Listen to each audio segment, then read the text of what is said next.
2 رکعت تحیۃ المسجد یعنی مسجد میں داخلے کے بعد جو شکرانے کی نماز ادا کی جاتی ہے جس کو تحیۃ المسجد کہا جاتا ہے، نفل نماز ادا کیجئے۔ پہلی رکعت میں قل یا ایھا الکافرون، دوسرے رکعت میں قل ھو اللہ احد والی صورتیں پڑھ کر پھر ادب کے ساتھ مواجہہ شریف کی طرف یعنی حضور کے جالیہ مبارکہ کی طرف سلامی پیش کرنے کے لیے لوگوں کی قطار لگی رہتی ہے۔ 70,000 صبح ہے تو 70,000 شام، یعنی 70,000 صبح فرشتے آتے ہیں اور شام کو 70,000 فرشتے آتے ہیں حضور کی بارگاہ میں سلامی پیش کرنے کے لیے، اور ایک مرتبہ جو فرشتہ حضور کے دربار میں حاضر ہو گیا اس کو قیامت تک دوسرا چانس نصیب نہیں ہوتا۔ یہ تو فرشتوں کا حال ہے کہ زندگی میں ایک ہی چانس ملتا ہے حضور کی بارگاہ میں سلامی کرنے کے لیے، لیکن سرکار کا صدقہ کہ گنہگار امتوں کو اللہ نے چاہا تو رسول اللہ نے چاہا تو بار بار زیارت اور حاضری اور سلامی کا موقع اور شرف حاصل ہو جاتا ہے، بڑی بات ہے۔ تو وہاں پر جائیں اور نہایت ہی ادب کا پیکر بن کر دھیرے دھیرے آگے بڑھ کر نظریں جھکائے ہوئے جب وہاں سنہری جالیاں ہوں گی، بیچ والی جالی کے اندر 3 حلقے 3 راؤنڈ ہے جس میں پہلا نمبر کا بڑا ہے، تو وہیں حضور پاک صلی اللہ علیہ وسلم کا چہرہ منور ہے۔ ہاں، حضور پاک صلی اللہ علیہ وسلم کے چہرے منور کے سامنے ایک گول دائرہ ہوا وہاں پر جالی کے اندر لگا ہوا ہے، سمجھ لو کہ ہم حضور پاک صلی اللہ علیہ وسلم کے چہرے مواجہہ یعنی فیس ٹو فیس حضور کے ہم حاضر ہو گئے ہیں۔ کتنے بڑے نصیب کی بات ہے۔ پورے ادب و قاعدے عقیدت و محبت کے ساتھ آپ سلامی پیش کریں، الصلاۃ والسلام علیکہ یا رسول اللہ، الصلاۃ والسلام علیکہ یا نبی اللہ۔ یہ سلامی جتنی پیش کر سکے پیش کر لیجئے، پھر اس کے بعد 2 قدم آگے بڑھائیں تو دوسرا سرکل دوسرا دائرہ آپ کے سامنے ہوگا، وہاں صدیق اکبر حضرت سیدنا ابو بکر رضی اللہ تعالیٰ عنہ مدفون ہے، جن کی وصال کی تاریخ انشاءاللہ کل ہی ہوگی۔ ہاں، کہ آج کی رات 22 جمادی الاخر یہ حضرت سیدنا صدیق اکبر رضی اللہ تعالیٰ عنہ کی وصال کی تاریخ ہے۔ ماشاءاللہ نام بھی آ گیا اور کام بھی انہی کا چل رہا ہے۔ ہاں ماشاءاللہ، جیسے ہی آپ پہنچے آگے تو سیدنا صدیق اکبر کے مواجہے میں اور ان کے سامنے آپ کھڑے ہو گئے، وہاں ادب کے ساتھ سلامی پیش کیجئے، السلام علیکہ یا خلیفۃ رسول اللہ، اے اللہ کے رسول کے خلیفہ، خلیفۃ المسلمین، امیر المومنین سیدنا صدیق اکبر، یار غار مصطفیٰ، جان سارے مصطفیٰ، آپ کی بارگاہ میں سلامی پیش کرتے ہیں۔ اردو میں بھی پیش کر سکتے ہیں، کوئی عربی کمپلسری نہیں ہے، آپ وہاں تو دلوں کے جذبات دیکھے جاتے ہیں۔ اللہ اکبر، وہاں تو دل کی دھڑکنوں کو ناپا جاتا ہے، وہاں تو دلوں کی دھڑکنوں کو تولا جاتا ہے، وہاں تو عقیدتوں کی قیمت ہوتی ہے اور وہاں محبتوں کی قیمت ہوا کرتی ہے۔ پورے عقیدت و محبت کے ساتھ آپ حضرت سیدنا صدیق اکبر کی بارگاہ میں سلامی پیش کیجئے۔ ایک قدم اور آپ الٹے ہاتھ کی طرف سرکیں گے تو حضرت سیدنا عمر فاروق اعظم، سیدنا عمر بن خطاب، فارق الحق والباطل، حضرت عمر فاروق اعظم رضی اللہ تعالیٰ عنہ، ان کے چہرے کے سامنے آپ پہنچ جائیں گے۔ وہاں پر بھی بہت ہی ادب تہذیب اور قاعدے اور عقیدت و محبت کے ساتھ آپ سلامی پیش کیجئے۔ السلام علیکہ یا خلیفۃ رسول اللہ یا عمر بن الخطاب رضی اللہ تعالی عنہ، یہ سب پڑھیں کہ السلام ہو آپ کو اے حضرت عمر فاروق اعظم، سیدنا فاروق اعظم رضی اللہ تعالیٰ عنہ، آپ کی بارگاہ میں سلامی، یہ پیش کر دیے۔ پھر اس کے بعد تھوڑا سا دونوں دائروں کے بیچ میں کھڑے ہو کر دونوں خلیفہ کو ایک ساتھ سلامی پیش کرے، السلام علیکم یا خلیفۃ رسول اللہ صلی اللہ علیہ وسلم، آپ دونوں پر سلام ہو اے اللہ کے رسول کے دونوں خلیفہ۔ آقا حضور پاک صلی اللہ علیہ وسلم نے حیات ہی میں فرمایا تھا، ہاکذا نبعث یوم القیامہ، ہم قیامت کے دن ایسے قبر سے اٹھیں گے، ایک ہاتھ میں صدیق کا ہاتھ ہوگا، دوسرے دستے کرم میں فاروق اعظم کا ہاتھ ہوگا۔ حضور غیب داں ہیں اور یہ بھی بتا رہے ہیں کہ ہماری قبر آزو بازو ہی میں ہوگی، یہ حضور پاک صلی اللہ علیہ وسلم کی علم غیب کی دلیل ہے۔ سبحان اللہ۔ تو جہاں بادشاہ ہوتا ہے وہیں اس کے وزیر بھی تو ہوتے ہیں۔ سرکار نے فرمایا یہ دونوں میرے دنیا کے وزیر ہے اور آسمان کے وزیر جبریل اور حضرت میکائیل ہے۔ تو اس طور پر 4 وزیر دنیا کے اندر، 4 وزیر آسمان میں، غرض کے 2 وزیروں کو پاس میں لے کر حضور پاک صلی اللہ علیہ وسلم پوری شان و شوکت اور شاہی روب و دبدبے کے ساتھ وہاں جلوہ افروز۔ دونوں خلفاء کو سلامی پیش کرنے کے بعد پھر حضور کے دربار میں، حضور کے مواجہہ شریف میں حاضر ہو جائیں اور پھر وہاں الصلاۃ والسلام علیک یا رسول اللہ، الصلاۃ والسلام علیک یا نبی اللہ، الصلاۃ والسلام علیک یا، جو بھی آپ درود پڑھنا چاہو پڑھو۔ پھر جن لوگوں نے سلامی پیش کرنے کے لیے کہا ان کا نام لے کر، نام یاد نہ ہو تو جن لوگوں نے سلامی پیش کی حضور ان کی طرف سے بھی آپ سلامی قبول فرمائے اور سب کے لیے دعائے مغفرت فرمائے اور سب کی حاجت براری اور محتاجی دور ہونے کی دعائیں فرمائے، سب کی خوشحالی کے لیے دعائیں فرمائے۔ ساری چیزیں بس پیش کرو پیش کرو پیش کرو، یہ تو آداب ہے جناب، لیکن حقیقت میں دل کا حال ہی کچھ اور ہوتا ہے۔ جب پہلی مرتبہ بندہ حضور کے دربار میں حاضر ہوتا ہے تو وہ یہ آداب کا خیال تو خیر رکھتا ہی ہے، ادب کے مارے سسکیاں بھی اپنے آپ کو کنٹرول میں کرنے کی کوشش کرتا ہے، آنسو نہیں تھمتے، آنسو نکل جاتے ہیں اور کچھ خیال ہی نہیں رہتا کہ کہوں تو کیا کہوں، پڑھوں تو کیا پڑھوں، کیسے کہوں، کیا کروں کیا نہ کروں۔ وہ تو بالکل دیوانگی کے اندر رہتا ہے، اپنے آپ کو کھو جاتا ہے یہ سوچ کر کہ میں کہاں آ گیا، میں کہاں کھڑا ہوں، اللہ اکبر۔ لیکن حضور پاک صلی اللہ علیہ وسلم بھی ایسے بندہ پرور ہے، ایسے سخی ہے، ایسے دھنی ہے، ایسے داتا ہے، ایسے رحمت للعالمین ہے کہ سبحان اللہ کہ آقا حضور کے دربار سے کوئی خالی نہیں جاتا۔ جو آتا ہے زبان سے بولا وہ بھی ملتا ہے، جو نہیں بول پایا وہ دل کے اندرونی جذبات پر بھی اللہ کے پیارے محبوب کی نظر پڑ جاتی ہے اور جھولی بھر کر وہاں سے لوگ آتے ہیں۔ اللہ تبارک و تعالیٰ کی بارگاہ میں دعا ہے الہ العالمین ہر بندے مومن کو وہ حسین گھڑی ضرور زندگی میں ایک بار تو کم سے کم نصیب فرمائے کہ ہر کوئی وہ گنبد خضرا کی ہریالی دیکھ لے، وہ سنہری جالی دیکھ لے، وہ جالی والے سرکار کو دیکھ لے اور دونوں وزیروں کے تاجدار کو دیکھ لے اور وہ حسی دربار کو دیکھ لے اور اپنے اللہ رب العزت کے پیارے حبیب کے در دولت کو دیکھ لے۔ اللہ اکبر۔ پاک پروردگار عالم آپ کی ہماری سب کی آرزویں پوری کرے،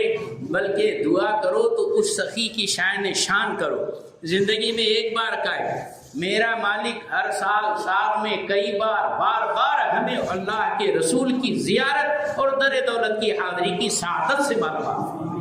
کیونکہ جیسا ہے سخی ویسی عطا مانگ رہے ہیں، کم مانگ رہے ہیں نہ سوا مانگ رہے ہیں، جیسا ہے غنی ویسی عطا مانگ رہے ہیں۔ لہذا قائل مانگنا کہ زندگی میں ایک بار، ارے ہر سال میں ہر کئی بار